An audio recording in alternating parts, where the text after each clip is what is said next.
Bonjour et bienvenue à toutes et à tous. Aujourd'hui, on va se pencher sur une source, pour le moins singulière. On a mis la main sur des extraits d'un livre, et déjà le titre est prometteur. L'essence de la conversation française. Mais c'est surtout le sous-titre qui nous a interpellés. Ah oui, là on entre directement dans le vif du sujet. Exactement. Le sous-titre, c'est «Les conversations françaises dont on a retiré la pensée anglaise». C'est presque un manifeste, quoi. Carrément. Du coup, notre mission, ça va être de décortiquer cette énigme. C'est quoi cette fameuse pensée anglaise? Et surtout, à quoi ça ressemble une conversation française, une fois qu'on a fait le tri? C'est une entrée en matière qui est fascinante. Parce que les directs, le simple fait de poser ces mots-là côte à côte, c'est déjà une provocation intellectuelle. C'est plus qu'une simple comparaison. Bien plus, on ne nous dit pas juste que les conversations sont différentes, ça ce serait une évidence. Non, on nous dit qu'elles sont mélangées et que pour trouver la pureté de l'une, il faut en extraire l'autre. Comme si on séparait de liquide. C'est ça. Et ça pose une hypothèse très forte. Le langage et la pensée sont tellement liés qu'on peut les manipuler comme ça.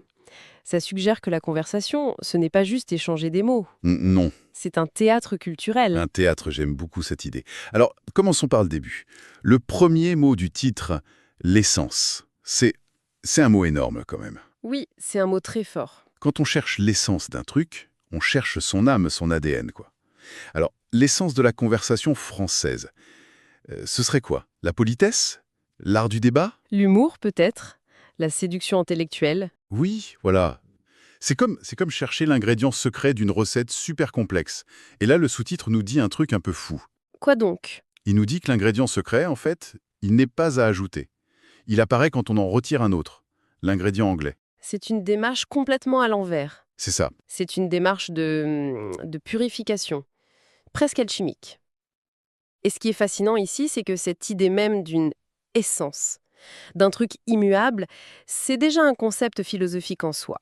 Ah oui, bien vu. L'auteur postule qu'il existe un noyau dur, une sorte de version originelle de la conversation française, qui aurait été Contaminé? contaminée, ou en tout cas altérée, par cette pensée anglaise. D'ailleurs, cette idée que la langue façonne notre réalité, ce n'est pas nouveau.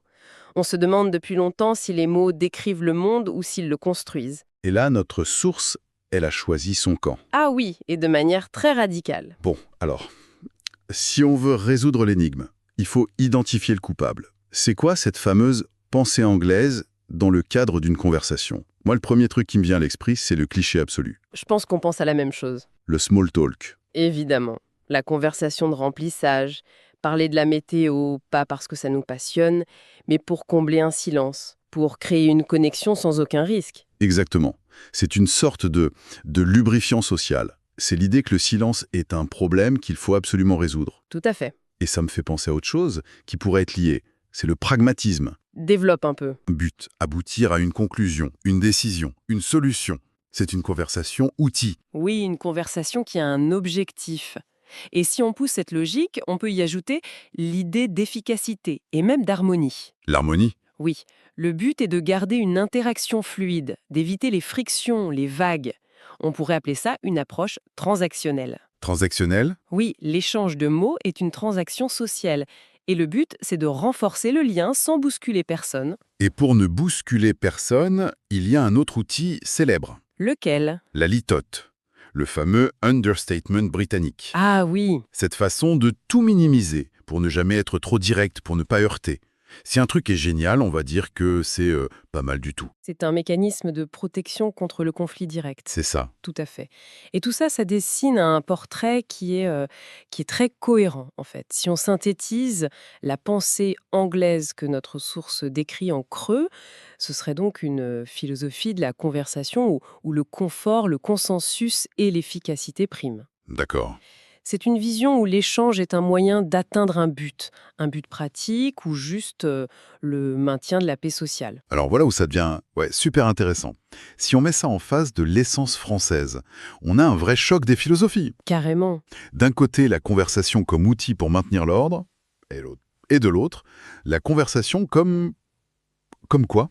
Un sport intellectuel. C'est exactement ça. On passe d'une vision transactionnelle à une vision que je qualifierais de stylistique, ou même d'agonistique au sens de la compétition, du jeu. Asychonistique, j'aime bien ce mot.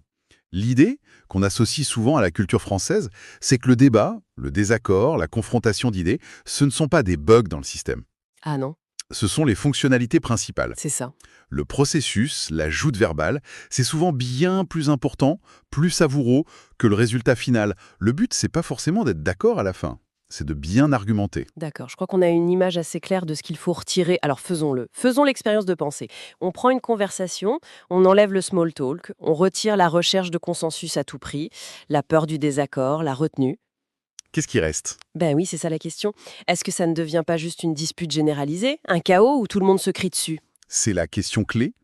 Qu'est-ce qui empêche que ça déraille en fait? Alors, le chaos est évité parce qu'on ne supprime pas les règles, on les remplace. Ah, on change les règles du jeu. Exactement. Le but, ce n'est plus l'harmonie, c'est l'éloquence. La nouvelle compétence reine, ce n'est plus de trouver un terrain d'entente, c'est de défendre son point de vue avec esprit et avec élégance. D'accord. Et c'est là qu'intervient l'importance, mais capitale, de la forme. La manière de dire les choses, Elle devient aussi importante que ce qui est dit. voire plus. Voire plus, oui. La recherche du mot juste, d'une formulation qui fait mouche, d'une belle syntaxe. Ce n'est pas de la décoration, Non, c'est au cœur du jeu. c'est le cœur du jeu. On ne se contente pas de jeter des opinions sur la table comme des pavés, on les sculpte. J'aime beaucoup cette image. Sculpter les idées, ça implique un travail, un effort esthétique. C'est ça. Donc, dans cette conversation purifiée, on pourrait, même avec des inconnus, se lancer directement dans des sujets de fond. La politique, l'art, la philo, parce que ce ne sont plus des terrains minés à éviter. Exactement, ce sont des terrains de jeu. Le plaisir ne vient plus de la satisfaction d'être d'accord, il vient de la beauté d'une passe d'armes intellectuelle, de l'élégance d'un argument bien tourné.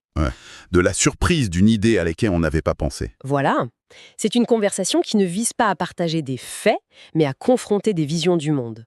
L'objectif, c'est pas de repartir avec une liste de courses, c'est de repartir avec l'esprit stimulé, voire bousculé.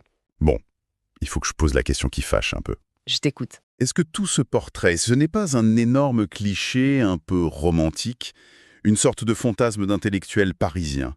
Est-ce que les gens conversent vraiment comme ça en France aujourd'hui? C'est une excellente question, et elle est nécessaire. Bien sûr que c'est un archétype, une version idéalisée. D'accord. Tout le monde ne débat pas de la phénoménologie de Hegel en attendant le dessert, on est d'accord. On est d'accord. Mais les archétypes sont puissants. Ils façonnent les attentes, les comportements. Même si la conversation n'atteint pas toujours ce niveau, les valeurs qui sont en dessous, elles, sont là. C'est-à-dire? Il y a une tolérance et même souvent un appétit pour le désaccord qui est plus grand qu'ailleurs.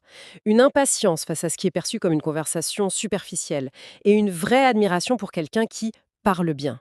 Cet idéal, il infuse la réalité, tu vois. Je vois. Et ça me fait penser à quel point tout ça, c'est concret pour quelqu'un qui apprend le français.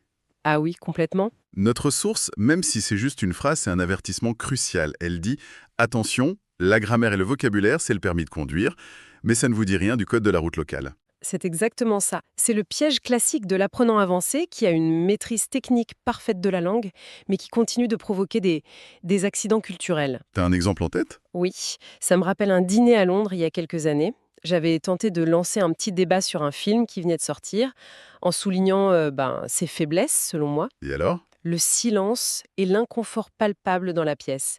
Ça a été une leçon magistrale. Ah oui. Tout le monde cherchait poliment un moyen de dire que le film était quite good et de passer à autre chose.